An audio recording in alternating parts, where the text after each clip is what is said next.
Kahit ang pinagmumulan ka, pangalan ng Ama,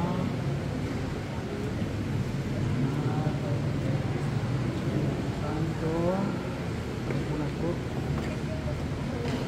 Ngayon naganap na ng Diyos Ama ng ating Panginoon Kristo, muling pagsilang sa tubig at Espiritu Santo. Ang pagkapahid ng langit sa papakilala ng paglupong ng Espiritu Santo, tumuling sinilang sa binyag, makimatag ng bata ng Diyos ng Espiritu Hari, para sa teta ng magpasawalang hanggan. Ang mabuting balita ng Panginoon ayon kay San Marcos, chapter 10, verses 13 to 16. May nagdala ng mga bata kay Jesus upang hiling ipatong niya sa mga itong kanyang kamay. Ngunit pinagwikaan sila ng mga alagad at nagalit sa Jesus. Nang makita ito, sinabi sa kanila, pabayaan ninyong lumapit sa akin ang mga bata, huwag ninyo silang sawayin, sabagat sa mga katulad nila naghahari ang Diyos. Itong tandaan ninyo, ang sino mang hindi tumanggap sa paghahari ng Diyos tulad ng isang maliit na bata, ay hindi mabilang sa mga pinaghaharian niya. At kinalong na Jesus sa mga bata, ipinatong ang kanyang mga kamay sa kanila at pinagpala sila.